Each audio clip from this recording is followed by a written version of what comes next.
selling a car might seem like a daunting task, but it's really not that big of a deal. A car is a titled vehicle or a titled asset, and that means that a certificate of title shows who owns it.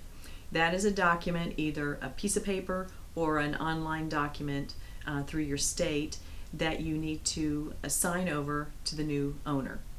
So in order to assign that over at the conclusion of the transaction, you're going to make sure that free and clear title can be conveyed. This means that if there are any liens on the title, okay, which is a right that your lender has to recover the car if you don't pay on the bank loan, and it only applies when there's a loan on the car. But that's going to have to be removed before you can convey title. So you need to check that out. That also fits nicely into determining what the price of the car is, because you need to know what you owe on it in order to sell it, so that that debt is going to be paid for once the car is sold. So look at your loan papers, contact your lender if you need to know what the per diem interest rate is if it's not on your loan papers. Per diem is the daily rate of interest that will be due on the car all the way up to the date that it is sold. This is important because you can't just go by, I made my February payment and now I'm selling the car halfway to March. There's going to be additional interest that's owed, and you need to be able to calculate that so that you have the right amount of money, and the buyer has the right amount of money so that the lender will be covered. Okay? So then you go into figuring out what you're going to sell it for. You need to know the mileage of the car, the type of car, the condition of the car, both interior and exterior, any warranties that will pass along with the car based on the mileage or recent maintenance or recent add-ons to the car.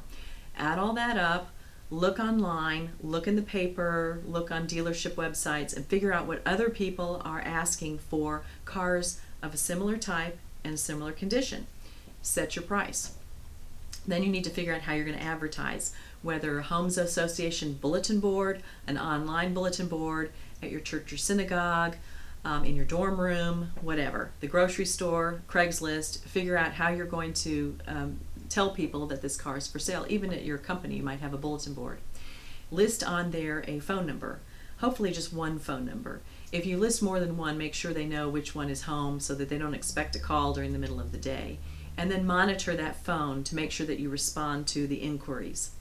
The next step is going to be a test drive. How do you handle that? Well, you're going to need to arrange to meet these people if they ask for a test drive. Most people will ask for that. How do you let them go away with your car might be a scary thing. I would recommend that you only have one person drive the car if more than one person shows up to see it. And then of the person who's leaving to drive the car, I would take their driver's license. They're supposed to have a driver's license driving a car, so they need not go very far in your car.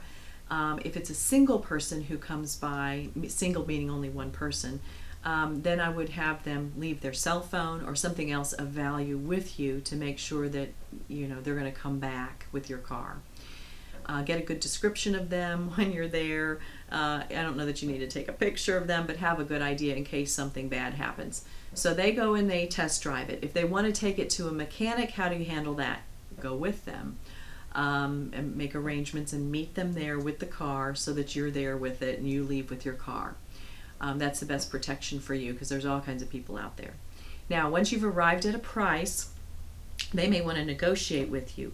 Don't get too hung up on your set price, especially if you've got room in there over and above what you owe on it. Now, obviously, you're not going to undersell way short, but be reasonable, because if they ask for a certain reduction in the price, but you have had it listed for a while and it took a while to even get one person interested, you've had to make monthly payments all the way up until that person came in to look at the car. So keep that in mind, because it really may be reasonable to take a little bit less and let the car go now, because then you can get on with whatever the purpose for getting these funds is. And you don't have to deal with the hassle of showing people the car, etc. Now, once you've agreed upon a price, you need to handle the transaction. If you have a bank loan on it, that's going to have to be taken care of. So hopefully when you contacted them for the interest, you also asked them how you need to make the payment. Does it have to be cash, wire transfer, or cashier's check? And then you need to ask for funds from your buyer in that same way. How long is it going to take for the lien to be released, and what's the process?